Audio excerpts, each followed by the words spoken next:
Guys welcome back to my YouTube channel Sakshi Monga maths. आज हम करेंगे हमारे 5.1 के फर्स्ट सम के बारे में डिस्कस।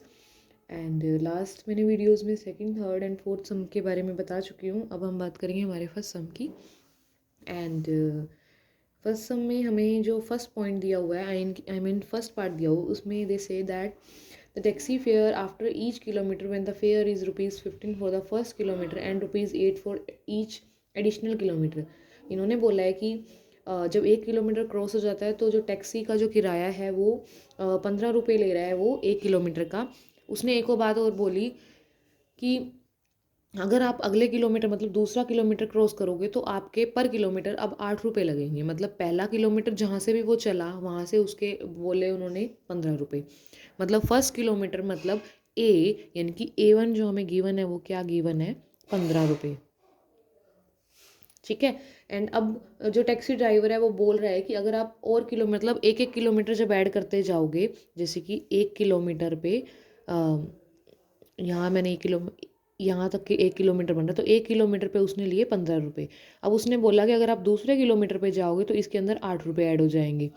फिर जब तीसरे किलोमीटर पे जाओगे तो इसके अंदर और 8 रुपये ऐड हो जाएंगे। चौथे पे जाओगे तो इसके अमाउंट के अंदर और 8 रुपये ऐड हो जाएंगे। मतलब कि जो हमारा कॉमन डिफरेंस फिक्स्ड प्राइस जो चल रहा है वो 8 रुपये चल रहा है। तो मतलब हम 8 को फिक्स्ड प्राइस यानी कि डी कॉमन डिफरेंस बोल सकते हैं। तो हमें एक एपी बनानी है और ये बताना है कि इट इज़ एपी और नॉट। मतलब देखो कॉमन सी बात है, इसका डिफरेंस सेम है तो ये एपी तो है, लेकिन हमें प्रूफ शो करना है तो कैसे करोगे। ए हमें 15 दिया हुआ है फर्स्ट किलोमीटर के लिए, तो आपको लिखोगे first kilometre fare is equal to 15 rupees. ठीक है। And then for second kilometre additional ₹8, मतलब मैं लिख नहीं रही जस्ट, तो 15 के अंदर 8 ऐड करूँगी तो ये हमारा क्या होगा A2। तो कितने हो गए हमारे पास 23। तो ये A था, ये हमारा A2 आ गया। नेक्स्ट फॉर थर्ड किलोमीटर क्या 23 के अंदर, मतलब 23 के अंदर ऐड होंगे ना ₹8। तो ये क्या आ गया हमारा 31, ये हमारा आ गया A3। उसके बाद फोर्थ किलोमीटर के लिए 31 के अंदर 8 ऐड करेंगे तो ये आ जाएगा हमारा 39। ये क्या आ गया हमारा A4। तो ये A2 A3 A4, मतलब ये देखो 9 सॉरी ये हमारा 15 है, सेकंड हमारा 23, थर्ड हमारा 31 एंड देन 39। ठीक है। तो देखो अब हमें ये तो हमने एपी बना दी, अब हमें ये भी प्रूव करना है कि एपी है या नहीं है। तो अब मैंने आपको बताया था कैसे करोगे, A2 minus A1 A3 minus A2। अगर ये सेम है तो आप समझ जाना ये एपी है। दो ही निकालो, ज़्यादा निकालने की ज़रूरत नहीं है। This minus this 8, this minus this 8, तो मतलब डिफरेंस सेम आ रहा है तो ये एपी है। Yes it is AP. उसके बाद सेकेंड पार्ट में ये बोल रहा था amount of air present in cylinder when A vacuum pump removes 1/4 of the air remaining in the cylinder eight A time. इसकी स्टेटमेंट काफ़ी कंफ्यूजिंग है, समझने वाली बात है। इसमें ये बोल रहा है कि वैक्यूम क्लीनर के अंदर एयर है और जब हम उसे पंप करते हैं तो 1/4 हिस्सा उस एयर का बाहर निकल जाता है। देखो जो एयर है उसमें से 1/4 हिस्सा उसी एयर का। इस इक्वेशन का मतलब ये है कि जैसे मेरे इसके अंदर वी एयर प्रेजेंट है, मतलब आप इसको बोल सकते हो वॉल्यूम।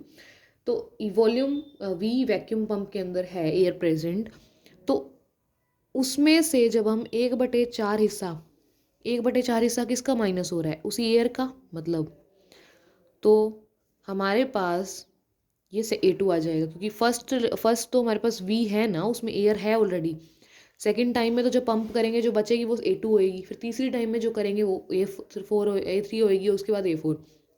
फर्स्ट हमारे पास A क्या है V, सेकेंड A2 कैसे निकाल लेंगे, जो एयर थी उसका 1/4 हिस्सा बाहर निकल रहा है, तो जो एयर थी उसका 1/4 हिस्सा उसी का। तो क्या करूँगी एलसी क्या आएगा, ये V माइनस V/4 एलसीएम लूँगी तो क्या आएगा, यानी कि 3V/4। ये मेरे पास आ गया A2।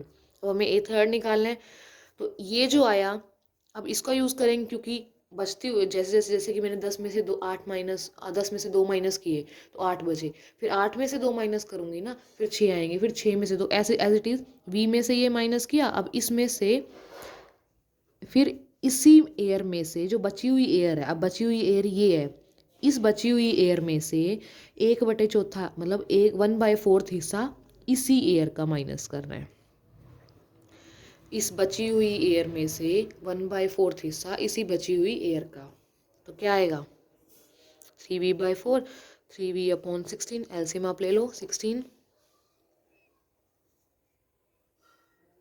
तो क्या आएगा हमारे पास 9v/16, ठीक है, 9v/16 ये हमारे पास A3। अब नेक्स्ट, ठीक है, तो एवरी टाइम इन्होंने बोला है कि जो एयर हमारे पास बची हुई होगी उसी का 1/4 हिस्सा माइनस करना है। तो जैसे कि हम बोलते हैं कि जो अमाउंट हमारे पास बैंक में है उसके ऊपर 8% लोन लग रहा है, आई मीन 8% इंटरेस्ट लग रहा है, तो वो उसमें ऐड होता है ना, इसमें से माइनस करें क्योंकि हम बाहर निकाल रहे हैं एयर को, और इंटरेस्ट में हमारा इंटरेस्ट ऐड होता रहता है इसलिए हम ऐड करते रहते हैं, तो वही बात है सेम, ठीक है। तो जैसे कि हम मान लो बैंक में आपके 10,000 पड़े हैं और उसके ऊपर आपके 2% इंटरेस्ट लग रहा है, ठीक है, तो वो इंटरेस्ट उसके ऊपर ऐड होता जा रहा है। मान लो 10 के एक साल में 10,200 हो गए, तो अगले साल 10,200 पे लगेगा, उसके बाद 10,400 पे लगेगा, 10,000 ऐसे, मतलब उसी पे। तो मैं जो एयर बची हुई है उसी में से उसी एयर का 1/4 हिस्सा, मतलब जो एयर उसके अंदर पड़ी है ना उसी का चौथा हिस्सा बारी बारी निकलता जा रहा है। तो जो ये एयर, आपको ये ध्यान रखना है, जो एयर बची हुई है उसी का चौथा हिस्सा, तो मैं इसका चौथा हिस्सा है ये, ठीक है। तो मैं क्या करूँगी फिर से, ठीक है, अब इसके बाद आप इसका एलसीएम ले लो, तो क्या आ जाएगा मेरे पास, एलसीएम लूँगी तो 36v एंड दिस, तो ये मेरे पास आ जाएगा 27v/64। तो ये मेरे पास A1v था, A1v, A2 9v/16, A3 sorry A2 हमारे पास था 3v, A1v, second A2 3v/4 and third था 9v/16 एंड फोर्थ था 27v/64।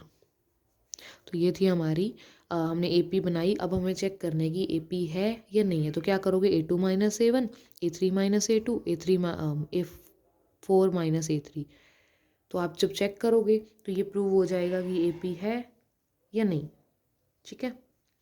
तो A2 - A1 करके देख लेना, A3 - A2, अगर ये दोनों सेम है तो ये AP है, अदरवाइज ये AP नहीं है, ठीक है।